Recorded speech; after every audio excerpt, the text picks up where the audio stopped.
ગૌશાળાની અંદર ગાયો કરતા વિનુભાઈ બળદોની સંખ્યા વધારે. 1000 બળદ છે. 1500 જેટલું તો બધું થાય ને. 1000 બળદ. સૌરાષ્ટ્રની સૌથી મોટી એમ કહેવાય બળદ હાંચવીને બેઠેલી સંસ્થા રાજકોટની સદભાવના વૃદ્ધાશ્રમ અને સૌરાષ્ટ્ર ગુજરાતની સૌથી વધારે નિઃશુલ્ક બળદ સ્વીકારતી બીજી સંસ્થા એટલે સર્વેશ્વર ગૌધામ કોપરી. 24 કલાક એના દરવાજા ખુલ્લા બળદો માટે.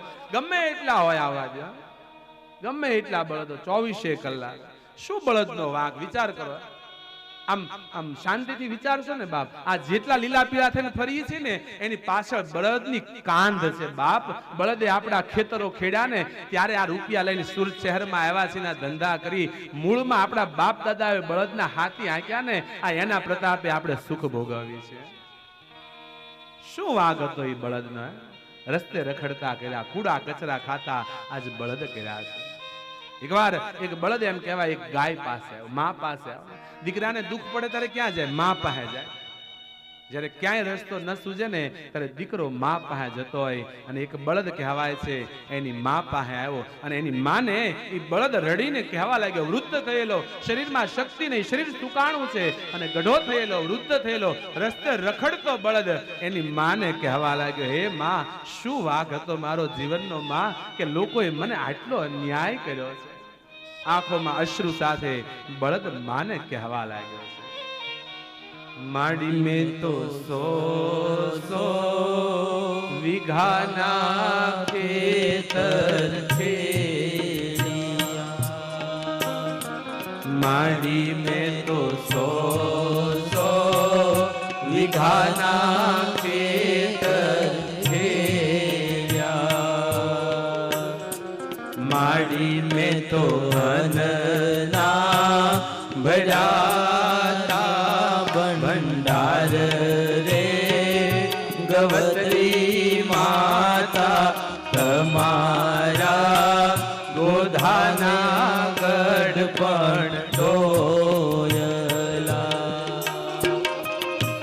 માડી તમારા ગોધાના ગઢ પણ ડોયલા. ક્યારેક આવા ગઢા બળદને જોઈને આંખમાં આંસુ આવી જાય. દુનિયા કેટલી સ્વાર્થી બની બાપ. 100 વીઘાના ખેડૂતે ખેતર ખેડ્યા હોય અને 100 વીઘાનો માલિક જેથી બળદ મેકવા આવે ને બાપ ત્યારે અમારી આંખમાં આહુડા આવી જાય. હે ખેડૂત, 100 વીઘા જમીન તને એક બળદ મોંઘો પડી ગયો બાપ.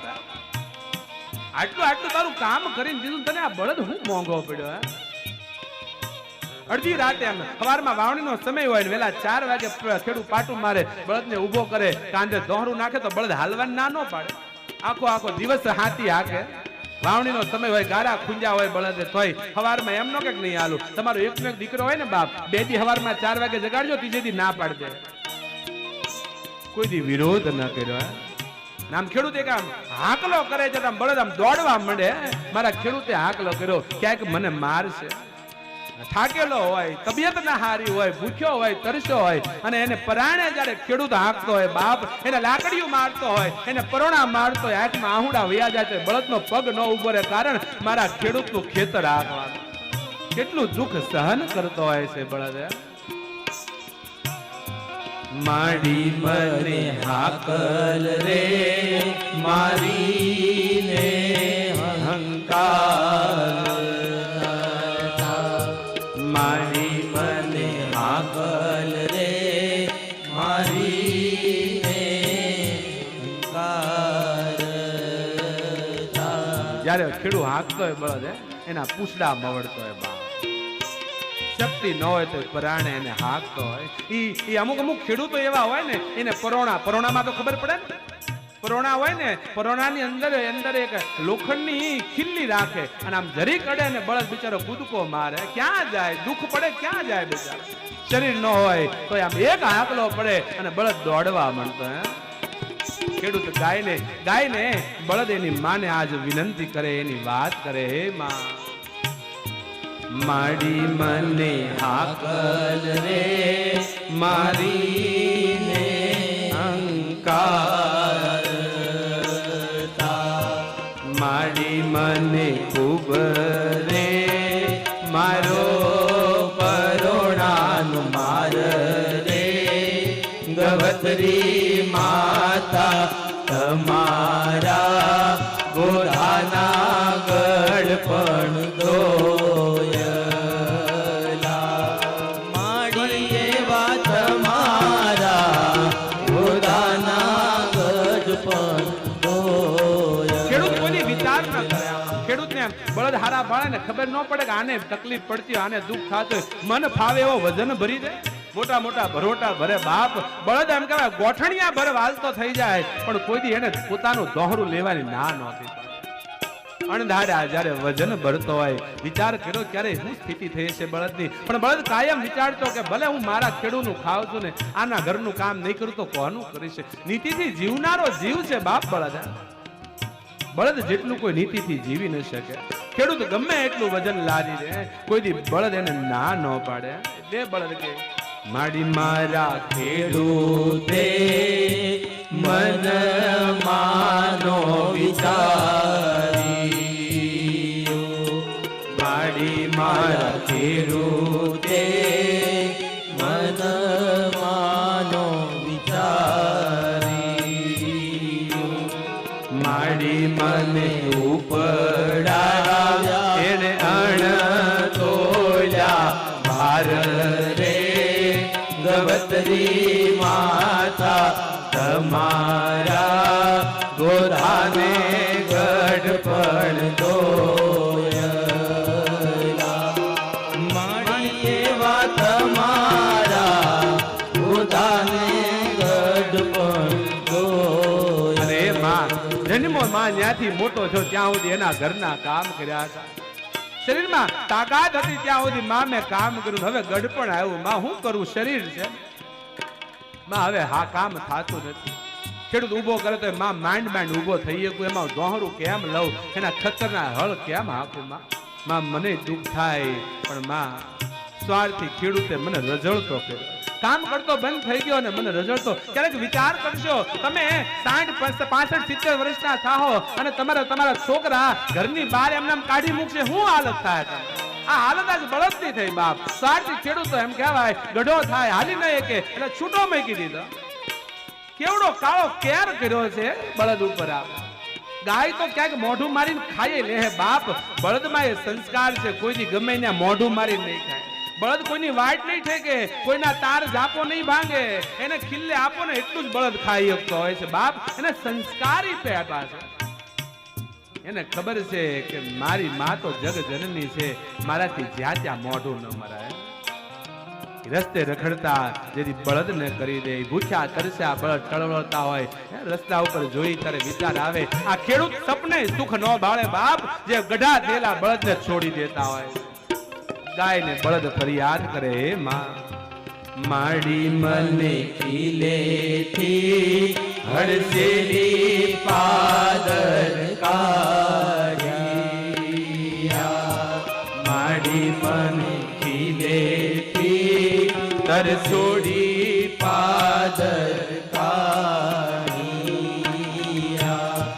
માડી મારે ભૂખ્યા ને તરસ્યા રે દિવસો જાય રે ગૌતરી માતા તમારા ગોધાને ગઢપણ દોયલા. માડી એવા તમારા ગોધાને ગઢપણ દોયલા. એક વાર એક ખેડૂતે એના બળદને છૂટો મૂક્યો. ગઢપણ આવ્યો એટલે છૂટો મૂક્યો. 15 દિવસ પછી બળદ ખેડૂતને હામો મળ્યો. ખેડૂતે બળદને જોયો એટલે ખેડૂતનું મસ્તક શરમથી ઝૂકી ગયું. ખેડૂતની પાસે બળદ આવ્યો. બળદને વાત આવી. ખેડૂતને પૂછ્યું, ભાઈ મજામાં તો છો ને? ઘરે તો બધા મજા. ખેડૂત શું જવાબ આપે? ભાઈ મારે તને એક વાત કરવી છે. હા બોલ. ભાઈ તું જેથી મેકવા આવ્યો ને તેથી આ મારે કહેવું હતું, પણ હું કરું, મારા પેટમાં તારા ઘરનું ખાધેલું હતું એટલે બોલી ન શક્યો.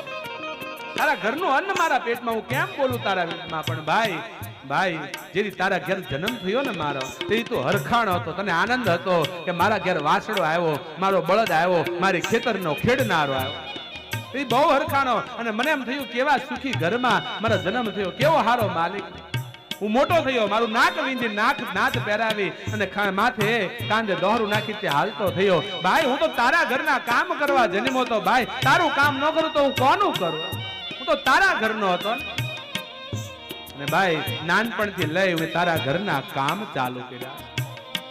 દીરાજ તું માથે દોહરું નાખી ગમે એટલી વાવણી કરે, ગમે એટલા ખેતર ખેડાય તો અમે વિરોધ નહોતા કર્યા. તારા ઘરના કામ ધીમે ધીમે ધીમે મારી ઉંમર થવા લાગી અને ભાઈ મારાથી કામ ન થઈ ગયું. તે ઘરે નાનું ટ્રેક્ટર લાવ્યો ને ત્યારથી મને એમ થયું ગો આ ઘરમાં હવે મારા દિવસો ભરાઈ ગયા. પણ મને ભરોસો તારા ઉપર હતો, તું મારો બાપ હતો, તું મારો માલિક હતો કે મને મારો બાપ તર છોડે નહીં. મારાથી કામ થતું બંધ થઈ ગયું. એક બાજુ તું બાંધી રહ્યા છે, એકાદ વખત નીર એકાદ વખત પાણી પાનું, હું જિંદગી જીવતો થયો, કાંઈ વાંધો નહીં, આવી ઈશ્વરની ઈચ્છા. ગઢપણ આવું જ હોય ને, આમ વિચાર કરી અને હું મારું જીવતન જીવતો થયો. ભાઈ તે દિવસે સાંજે વાળું કરતા કરતા તારા પત્નીએ તારા ઘરના એમ કીધું કે હવે આ ગઢા બળજા ને ક્યાંક મેક્યાઓ તો ખીલો ખાલી થાય. અને હવારમાં તેની રાતે તારી પત્ની આમ બોલીને હાચું કહું ને આખી રાત મને સુખ નહોતું, શાંતિ નહોતી, હું રડતો હતો. મને વિશ્વાસ તારા ઉપર હતો, તું થોડો મને મેકી દે. પણ હવારમાં તે મને ખીલેથી છોડ્યો અને ભાઈ પાદર આવી મારો નાથ મોડો કાઢીને રસ્તે રખડતો કર્યો ને ત્યારે મને એમ થયું કે આની કરતા મને મોત આવી જાય તો સારું.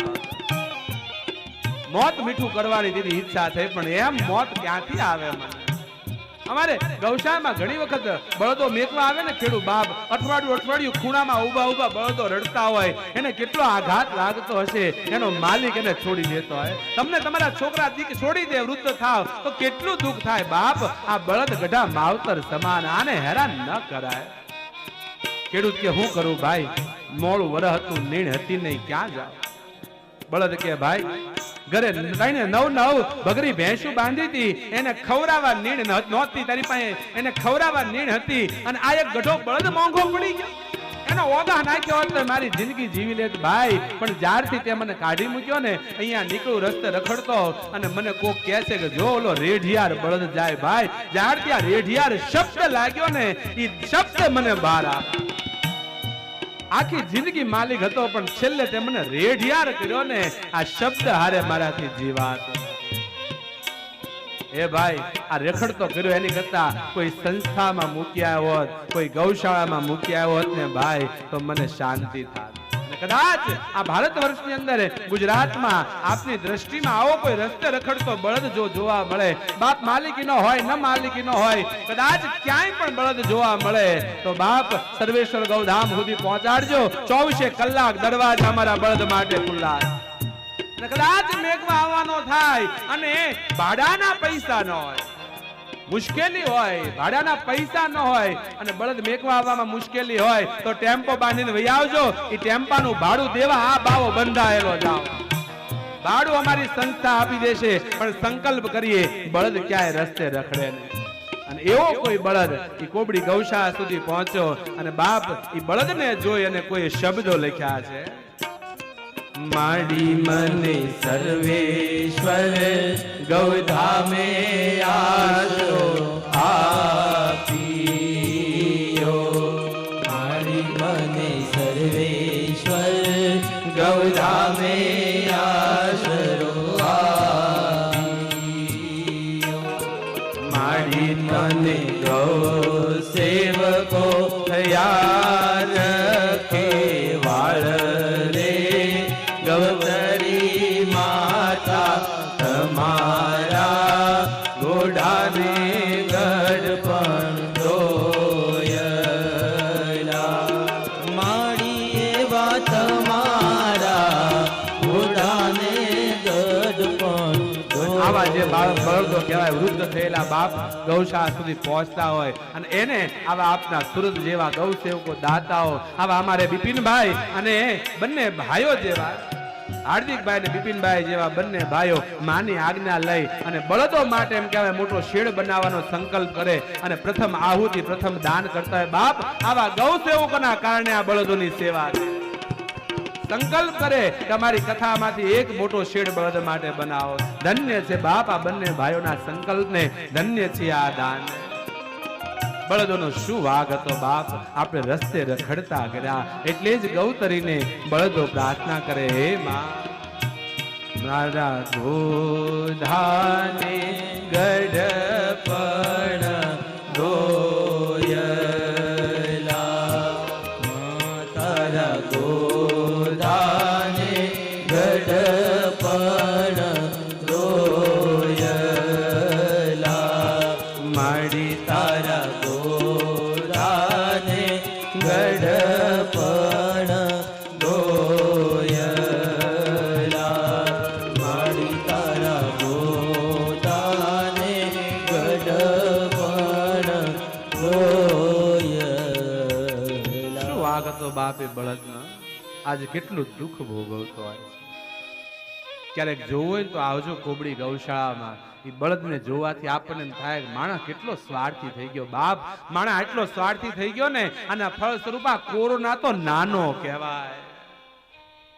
એટલા પાપ કર્યા છે આપણા, તો કોરોના કાંઈ ન કહેવાય. એટલા દુઃખ આપ્યા છે. આપણા પાપની સજા જો ભગવાન દેવા બેહે ને, આમાંથી કોઈ જીવતા ન રહી શકે.